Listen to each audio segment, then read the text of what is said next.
A fines del siglo XIX, el Imperio Británico proyectó la construcción de una línea férrea que uniera todo el este de África, empresa que debía superar varias barreras naturales, como el río Tsavo en Kenia. Para cruzarlo, se hizo necesario construir un puente, pero en el lugar elegido desaparecieron en el transcurso de 2 años más de 800 personas. Después se sabría que habían sido víctimas de 2 leones. Estos eran animales extraños, no tenían melena, eran muy corpulentos, medían 3 metros de la nariz a la punta de la cola y evadían con facilidad cercas de espinos, trampas, armas de fuego, a mente que tenían la extraña costumbre de acumular en cuevas los huesos de sus víctimas. Aludiendo a una antigua leyenda local, los nativos le llamaron Ghost y Darkness, evocando a 2 guerreros míticos que decían reencarnaban en leones para vengarse de los invasores de su tierra. Aunque al final las fieras fueron abatidas, dieron origen a la leyenda de los leones de Tsavo.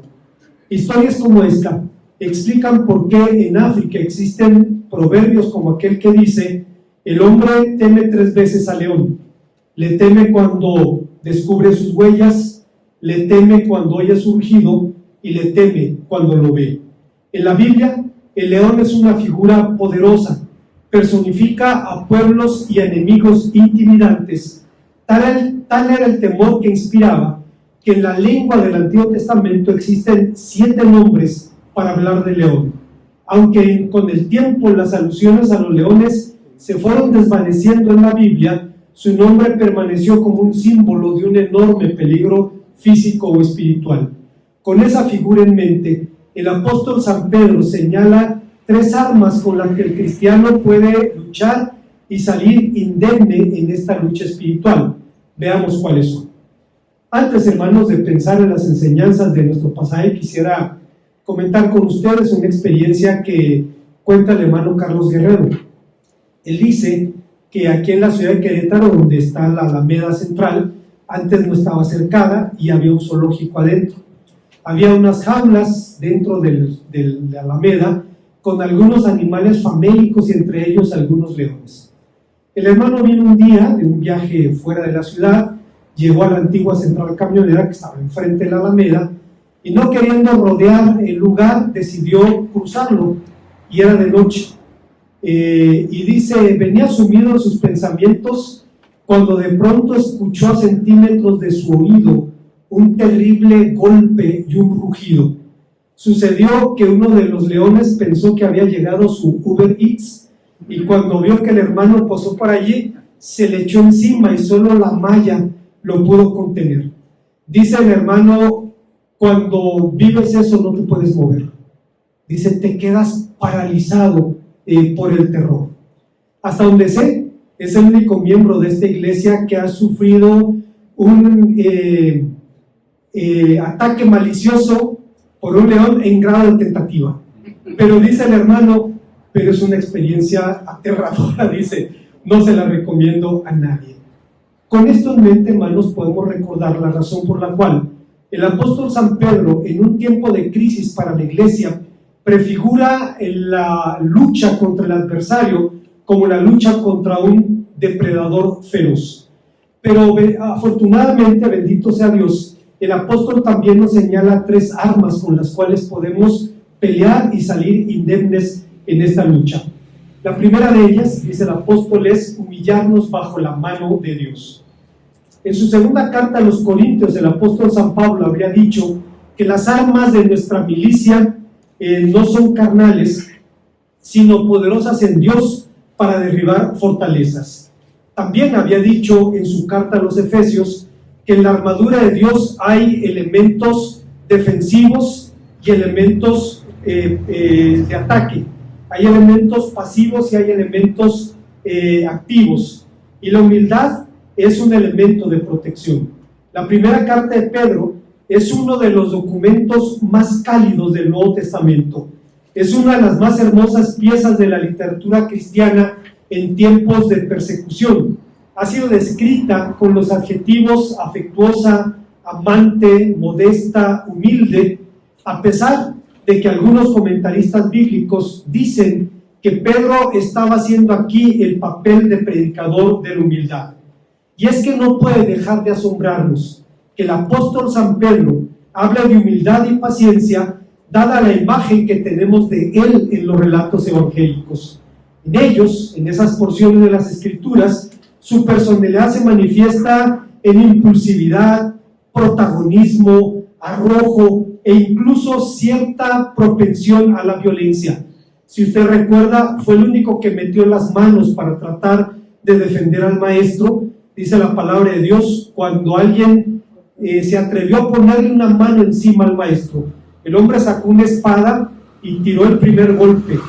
No creo que quisiera cortar oreja, no estaba en su corrida, creo que quería partir coco, pero al final de cuentas, afortunadamente a Malco, el siervo del sumo sacerdote, solo le voló la oreja y el Señor tuvo que detener el furor de uno de sus más apasionados discípulos. Pero más allá de lo que los hombres, Pedro era el portavoz del grupo de los 12. Es innegable que era la voz cantante de ese grupo, por lo que era natural que con los siglos su figura generara fascinación, que se refleja en los libros apócrifos que llevan su nombre. Pero más allá de lo que los hombres hicieron de él, resulta edificante lo que Cristo hizo de él. Sus palabras no dejan lugar a dudas sobre la transformación. En su exhortación pastoral, Pablo llama a los fieles a ser humillados bajo la poderosa mano de Dios. Utiliza, hermanos, una forma pasiva. No dice que se humillen, sino que se dejen ser humillados. ¿De qué hablaba concretamente? La respuesta se encuentra en el contexto de la carta. En los versículos anteriores, el apóstol había demandado a los cristianos ser humildes en su trato entre ellos y en su trato delante de Dios. Y esta carta fue escrita más o menos en el tiempo de la persecución desatada por Nerón en Roma. Aunque la carta fue dirigida a los cristianos que estaban en la parte oriental del imperio, eran días de tribulación, de angustia, de incertidumbre por el futuro. Santiago, el hermano del Señor, había sido asesinado en Jerusalén y Pablo había sido detenido en Roma. Sin embargo, Pedro recuerda a la iglesia que las persecuciones forman parte de la vida cristiana. En su primera carta, en el capítulo 4, versículo 12, dice: no os sorprendáis por el fuego de la prueba que os ha sobrevenido, como si alguna cosa extraña os aconteciese. Y no estaba solo. Pablo también había dicho en su segunda carta a Timoteo, capítulo 3, versículo 12, que los que quieran vivir piadosamente en Cristo Jesús padecerán también persecución. ¿Cuál es entonces el valor de la humildad en la lucha espiritual del cristiano? La humildad es un concepto relacional que nos coloca en el lugar que Dios nos da. Tomás de Kempis, uno de los hombres que en la Edad Media mejor conoció el corazón de Cristo, estuvo 70 años en un monasterio copiando la Biblia a mano, era amanuense, estudiándola, y llegó a ser uno de los hombres más eruditos de su tiempo. Tan humilde era que escribió el libro que ahora se llama La Imitación de Cristo, pero no le puso su nombre. Y cuando el manuscrito fue encontrado, la pregunta era: ¿quién pudo escribir este libro? Y el único que pudo haberle hecho era Tomás de Kempis. Era uno de los libros de lectura favoritos, por ejemplo, de Martín Lutero, de Carlos Spurgeon, y le recomiendo, hermano, que se lo compre o lo descargue en PDF. Es una joya y vale la pena leerlo. Decía Tomás de Kempis: no eres más porque te alaben, no eres menos porque te critiquen, eres lo que Dios dice que eres y nada más. Los mejores hombres de Dios estaban conscientes de esto y lo confesaban. Abraham, el patriarca, en su momento dijo: porque soy polvo y ceniza. Y el dulce cantor de Israel, David, llegó a decir en el Salmo 22, versículo 6: soy gusano y no hombre.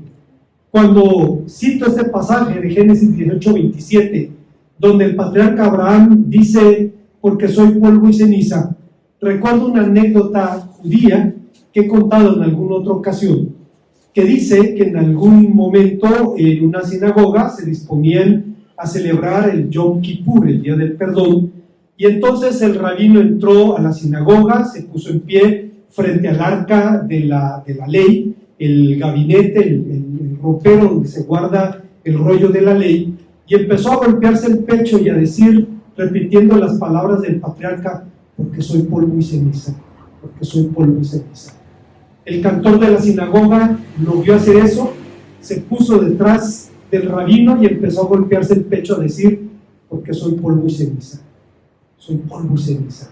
Los vio el barrendero de la sinagoga y se puso atrás de ellos y empezó a repetir las mismas palabras hasta que el cantor codió al rabino y le dijo, ¿ya viste que este también se cree polvo y ceniza?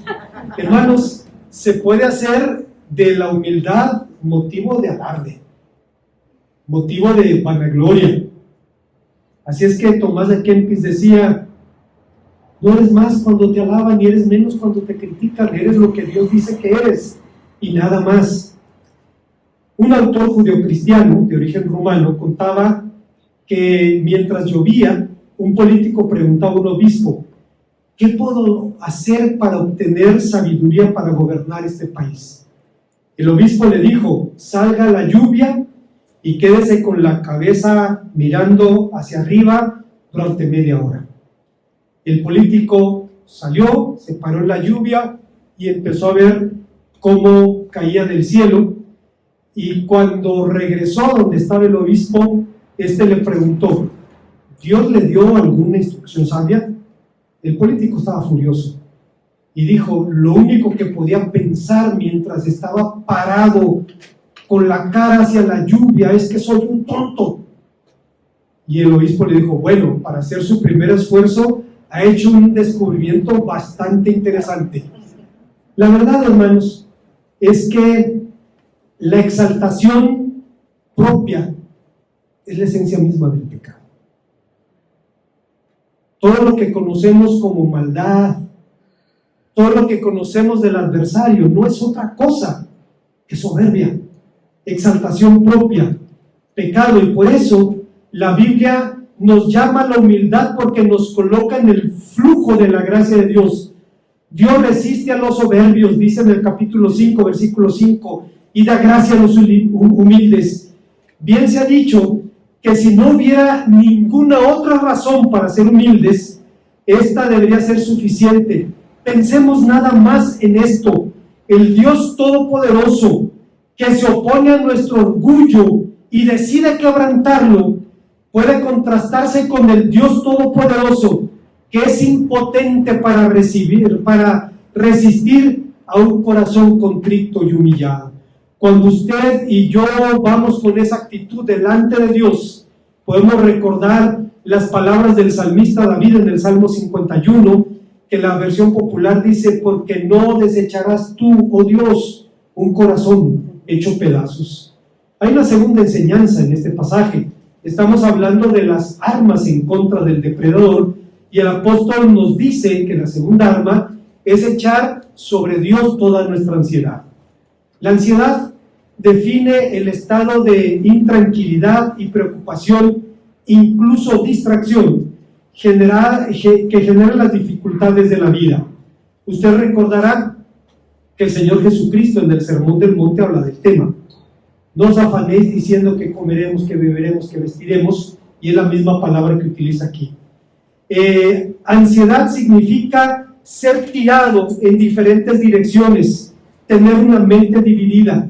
El problema es que la Biblia nos advierte que el hombre de doble ánimo es inconstante en todos sus caminos, es vulnerable a los errores, porque es inestable, no tiene un fundamento firme.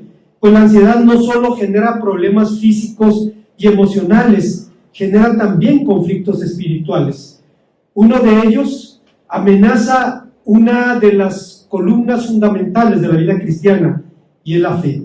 Matthew Henry diría al respecto: el hombre que vacila en su oración no puede ser escuchado, pues la misma duda es un insulto a Dios. Los hombres mismos se sienten ofendidos cuando se pone en duda su poder o su bondad para conceder algo, pues esa duda equivale a una negación.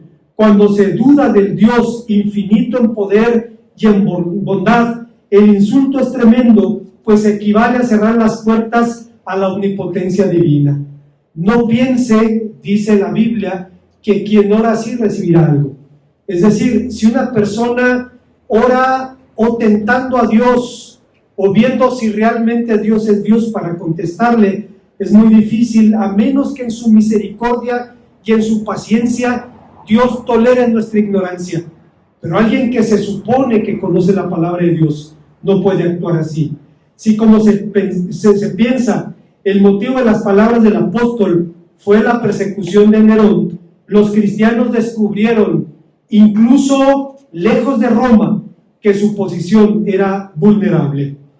Cuando el joven Martín Lutero enfrentaba en el claustro sus conflictos constantes, sus ataques, decía él, de Anfechtungen, es una palabra que tiene 40 sinónimos en español, muy difícil, y de hecho solo se usa ahora, según sé el hermano sabe alemán, solo se usa en el ámbito legal, ya no es de uso coloquial.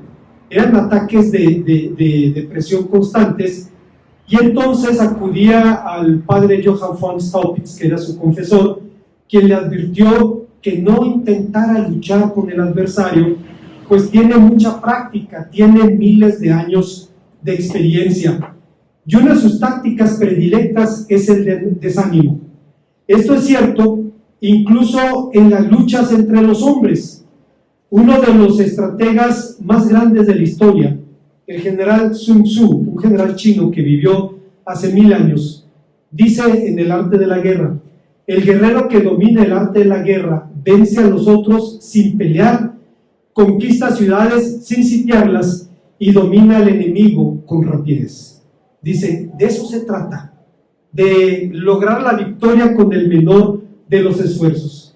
Y es justamente lo que el adversario trata de hacer con los hijos de Dios: atemorizarnos, angustiarnos, robarnos la paz, y para nosotros la ansiedad puede convertirse en un grito de recelo o de desconfianza, de lo que Carlos Spurgeon decía: si constantemente estuviéramos poniendo a prueba el amor del marido o de la esposa, y si no estuviéramos convencidos después de años de fidelidad, estaríamos atentando contra la paciencia humana. La amistad solo florece en una atmósfera de confianza, la sospecha la destruye. Entonces, ha de ser objeto de sospecha el Señor Dios verdadero e inmutable, día tras día, por parte de su pueblo. La única respuesta que podemos encontrar a esta pregunta es: de ninguna manera. Sin embargo, el apóstol nos dice dos cosas más. Nos invita a echar nuestra ansiedad sobre Dios, y la forma verbal utilizada aquí habla de una acción única, de una acción que se realiza una sola vez, una acción decisiva de entrega y rendición, en la cual las cargas son dejadas sobre Dios y abandonadas por nosotros.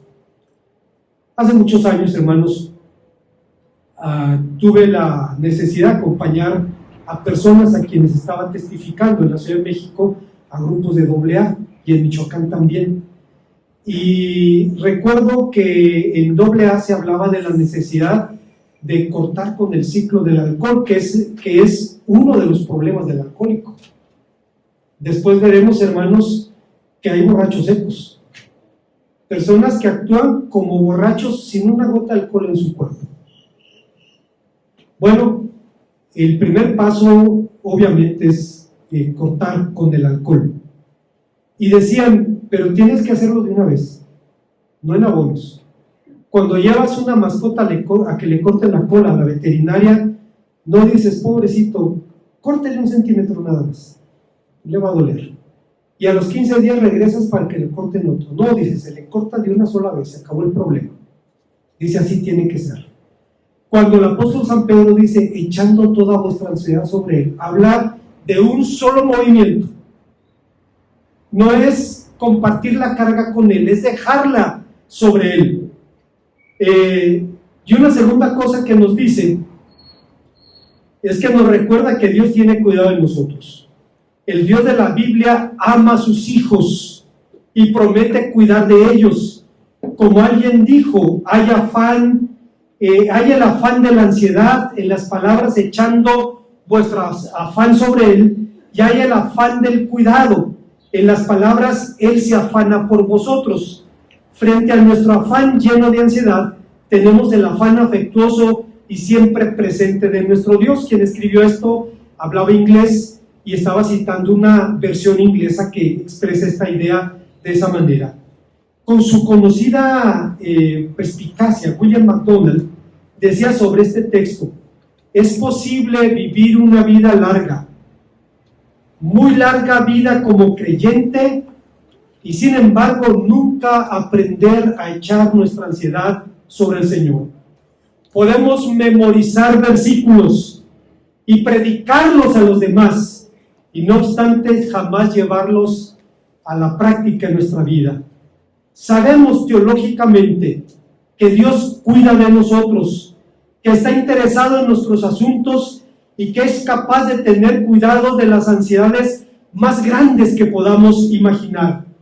Con todo, insistimos en dar vueltas a nuestras camas por la noche, inquietos, lamentándonos, imaginando lo peor. No tiene por qué ser de este modo. Tengo un amigo que enfrenta más problemas y dolores de cabeza que la mayoría de nosotros. Si tuviera que llevarlos por él mismo, sería un caso perdido. ¿Qué hace entonces el hombre? Los lleva al Señor y los deja allí. Se levanta de sus rodillas, se mete a la cama, canta algunas líneas de algún himno y en pocos momentos se queda profundamente dormido. Y luego hablaba MacDonald de dos líderes cristianos muy conocidos, que uno le dijo al otro: he encontrado un gran consuelo en 1 Pedro 5:7. He llegado a la conclusión en mi propia vida de que o llevo las cargas o las lleva Jesús.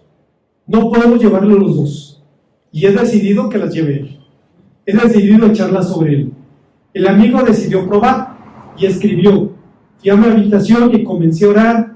Hice como me había dicho, orando con todas mis fuerzas, y durante meses había llevado un pesado nudo en el estómago. Pude sentir que en realidad eso se iba. Experimenté la liberación de Dios. El problema no se fue. De hecho, hasta el presente sigue allí, pero la carga se ha ido. Ya no paso más noches en blanco, ni sufro para dormir.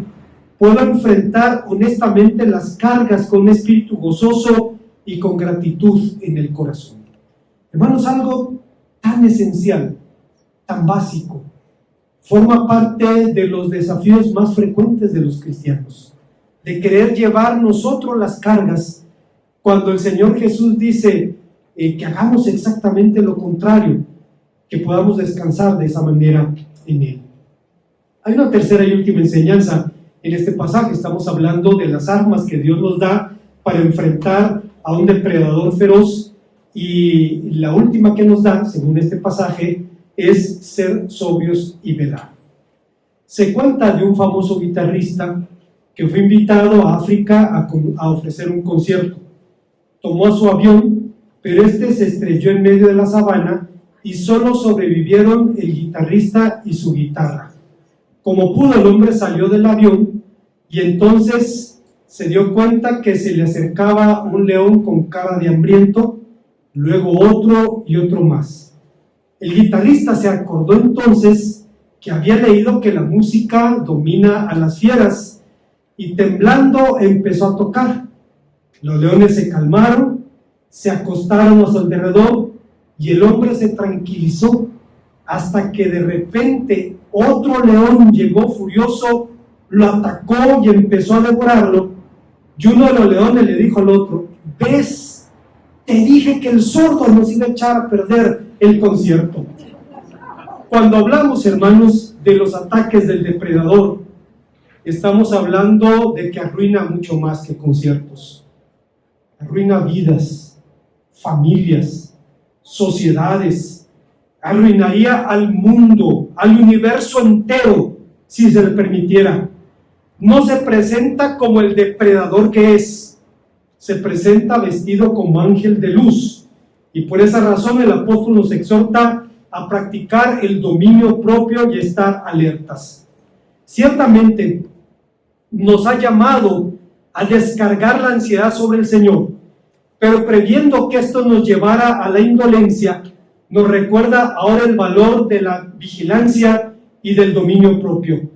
En nuestro armamento espiritual, este es un elemento activo, es decir, un arma que debemos utilizar activamente, constantemente. Inicialmente, ser sobrios significaba no beber vino, ser abstemios, y por extensión, la expresión llegó a describir a quien tenía control de sus impulsos y pasiones. El dominio propio define entonces la capacidad de ver la realidad con una mente clara.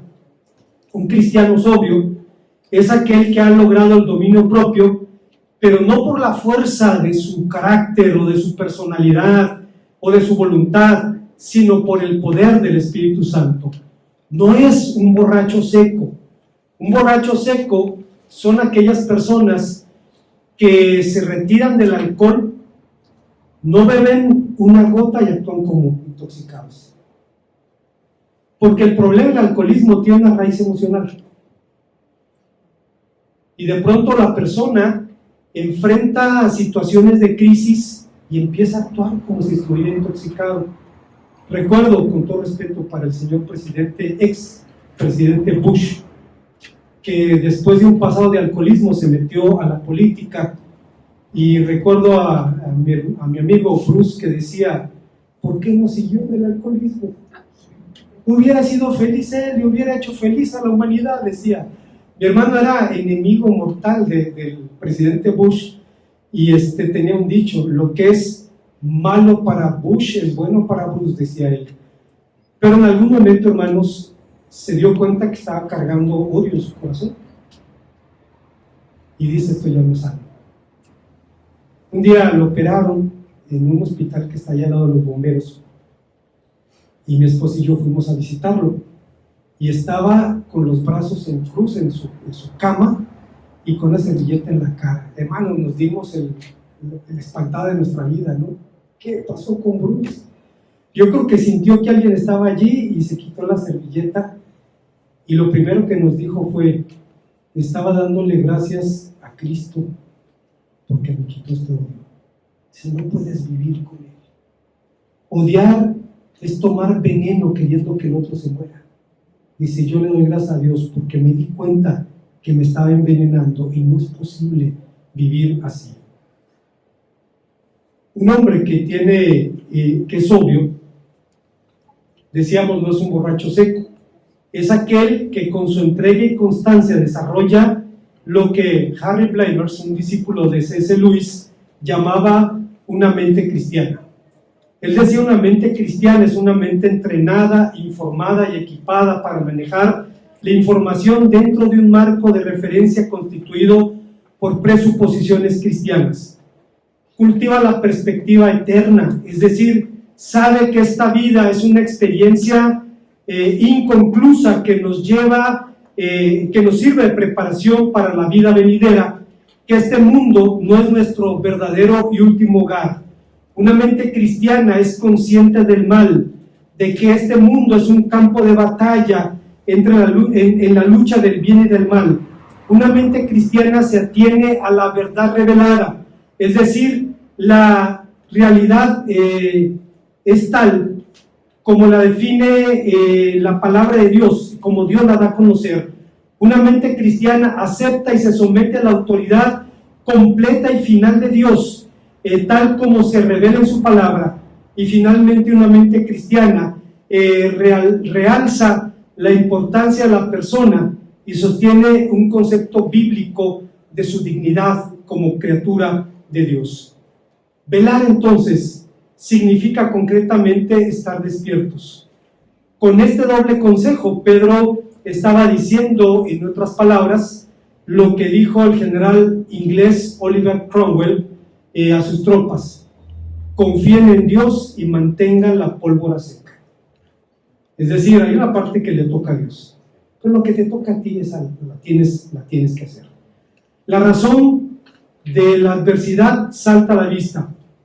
El adversario ronda como león rugiente, y esto no era para el apóstol San Pedro una simple alegoría, era el testimonio de su propia vida.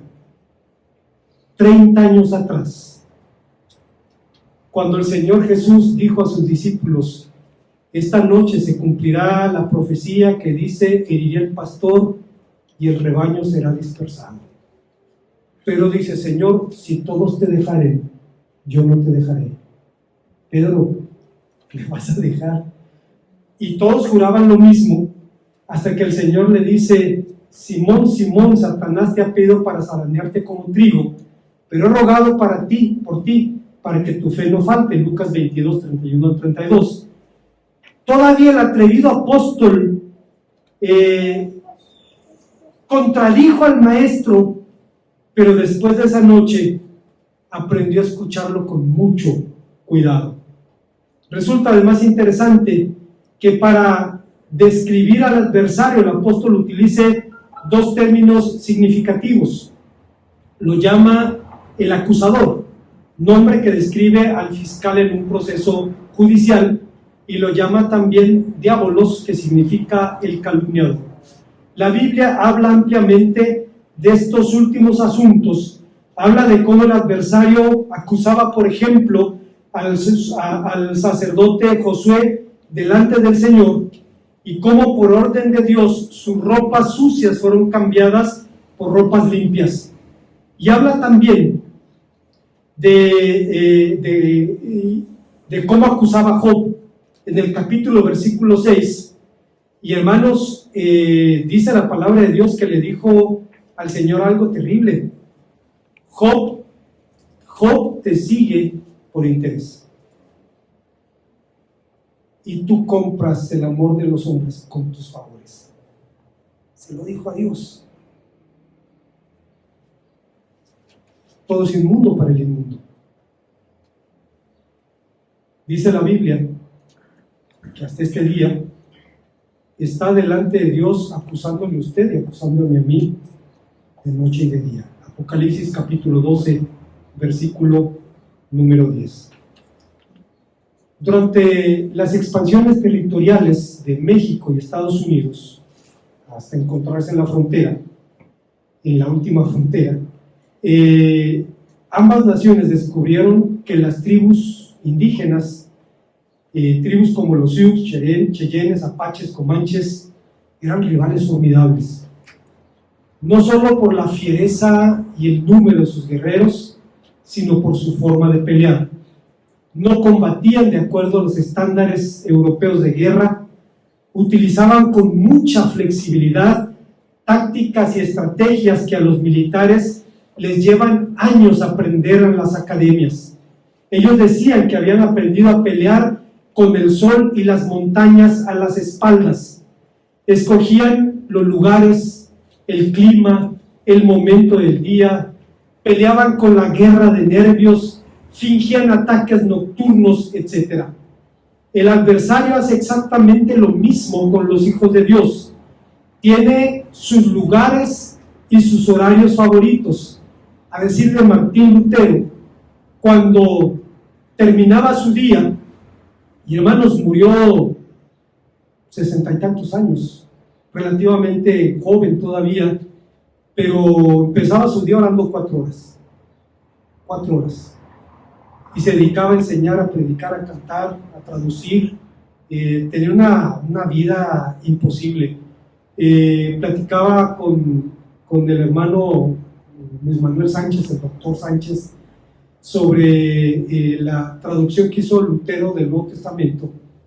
Y dice Manuel Sánchez, dice: a lo más que yo llego traduciendo con computadoras y lo que usted quiera, dice, son 10 versículos al día. ¿Cómo traduces el Nuevo Testamento en 6 meses? Pues no se puede. No se puede, o sea, tienes que estar poseído por el Espíritu Santo para hacer una obra semejante.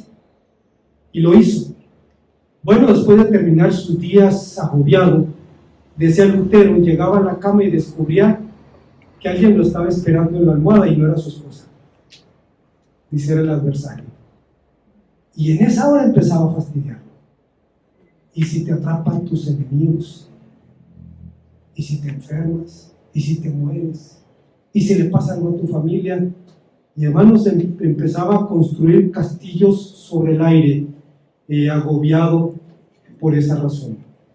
Es la causa de las palabras del más hermoso de sus himnos. Y si demonios 1000 están prontos a devorarnos, no temeremos, porque Dios sabrá cómo ampararnos. Que muestre su vigor Satán y su furor, dañarnos no podrá, pues condenado es ya por la palabra santa. Como conclusión, el apóstol San Pedro nos habla de la necesidad de librarnos de la ansiedad, que a la luz de la Biblia realmente no es un problema, sino un síntoma. El problema está en otro lado. Claro, la ansiedad sí es raíz de males físicos reales, hipertensión, úlceras, gastritis, males emocionales como angustias, desesperanza, etc. Pero el origen de la propia ansiedad está realmente en nuestra relación con Dios. Solucionando la causa, se mejora significativamente los efectos. Resulta por demás edificante entonces ver cómo Pedro, un hombre impulsivo, protagónico, proclive a la violencia, instruía a los hijos de Dios sobre la humildad, el autocontrol y la paciencia. Es claro que tomó muy en serio las palabras del maestro que le dijo, una vez vuelto, confirma a tus hermanos. Yo no sé si usted recuerda ese pasaje, es apasionante. La última vez que se vieron, Pedro estaba en el patio de la casa del sumo sacerdote calentándose al fuego y su mirada se cruzó con la del maestro. Lo estaba negando públicamente. Cantó el gallo, Pedro salió llorando porque vio que lo que él había dicho, que pasara lo que pasara, no lo iba a dejar, sucedió. Se vieron tiempo después. Ahora era en la playa del mar de Galilea, al fuego, donde el Señor había asado el desayuno para los discípulos, y le hace 3 preguntas a Pedro. Simón, hijo de Jonás, ¿me amas? Señor, tú sabes que te quiero. Simón, hijo de Jonás, ¿agapásme, me amas? Sí, lo sé, te quiero. Pedro, ¿me quieres? Y Pedro llora y dice, Señor, tú sabes todas las cosas, tú sabes que te quiero. Pero lo que Pedro no escuchaba es que ante cada respuesta que él daba, el Señor le decía, apacienta mis ovejas, cuida mis corderitos. Le estaba diciendo, Pedro, te estoy devolviendo la responsabilidad. Y en algún momento le dijo, y una vez vuelto, confirma a tus hermanos. Sin embargo, debemos recordar que un rasgo de la gente de este tiempo, es el escepticismo ante lo sobrenatural. Es paradójico, hermanos. La gente de nuestro tiempo, creo que siempre ha sido así, porque Blaise Pascal lo decía, el hombre es temerario y escéptico. Hay gente que es escéptica y supersticiosa. Es increíble, hermanos. Hay gente que uno dice, no habría lugar en un hombre tan inteligente ser supersticioso. Pues sí. Si no te lincas a Dios, te lincas a sabrá Dios qué cosa. Bueno, algunos creen que el diablo es una especie de chupacabras, el mítico personaje usado por nuestro gobierno hace unas décadas, para asustar a los tontos. Pero el apóstol sabía que no tratamos con un gatito de peluche. Decía que la fe debe ser probada a fuego en un tiempo en que literalmente los cristianos eran pasados por el fuego, eran atados a postes bañados con brea para que alumbraran los banquetes de los jardines de Nerón.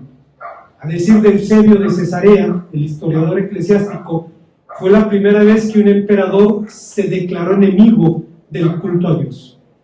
En síntesis, Pedro llamó a los creyentes a humillarnos bajo la poderosa mano de Dios. Esa mano poderosa es un signo del gobierno del Señor sobre el mundo, como se ha revelado en el pasado, con mano extendida y brazo poderoso, como dice la ley de Moisés. Nos llama a echar de una vez por todas toda nuestra ansiedad sobre Él, porque Él nos cuida. Y finalmente nos llama a la sobriedad y a la vigilancia, porque el adversario trabaja contra reloj.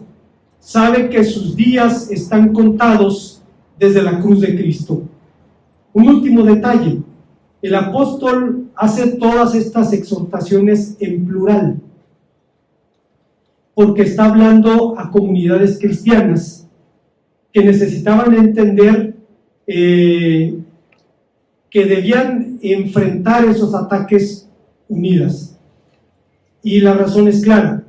Existe un proverbio africano que dice: el rebaño puede mandar al león a dormir con el estómago vacío si se mantiene unido.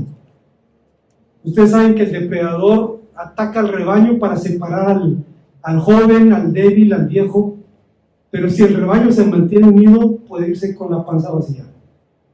Lo que el apóstol San Pedro está diciendo a los creyentes en plural es precisamente que es la manera como podemos enfrentar estas situaciones. Termino con esto, hermanos. Ustedes saben que no me gusta hablar de este tema, porque no es el tema de la Biblia. Que no me gusta hablar de otra cosa que no sea de Cristo y de la gloria de Dios. Pero la lucha espiritual es real. Hace unos años en Estrella Belén me invitaron a predicar y por alguna razón se tocó el tema muy superficialmente. Lo había comentado en alguna otra ocasión. Y se acercó una familia y me dice: hermano, nosotros nacimos y crecimos en esta iglesia, pero pronto sentimos que algo nos faltaba, que hacía falta algo en nuestra vida espiritual, y decidimos buscar lo que creíamos que necesitábamos en otro lugar. Fuimos a un lugar donde se practica la guerra espiritual. La guerra espiritual es un movimiento que ve diablos debajo de cada hoja, de cada piedra, etc. Y dice, y después de meternos en eso, empezaron a suceder cosas raras en la casa. Cosas que no se oían y que no se veían, y nos dimos cuenta, nos metimos entre las patas de los caballos. Y entonces le recordé una frase de Barth, un teólogo suizo, que decía: esos poderes son reales, pero debemos verlos con el rabillo del ojo, porque nuestros ojos son para otro. Nuestros ojos son para Cristo. Oremos a nuestro Dios. Gracias, Padre, una vez más, porque aunque sabemos, Señor, que es inevitable enfrentar luchas con nuestra propia naturaleza caída, con el adversario, con las seducciones del mundo, sabemos que tu palabra dice que esta es la fe que ha vencido al mundo. Esta es la victoria que ha vencido al mundo, y es nuestra fe. Por eso te bendecimos y te alabamos. Como decía tu siervo, el apóstol San Pablo: gracias sean dadas a ti, que nos das la victoria por medio de nuestro Señor Jesucristo. En su nombre te alabamos.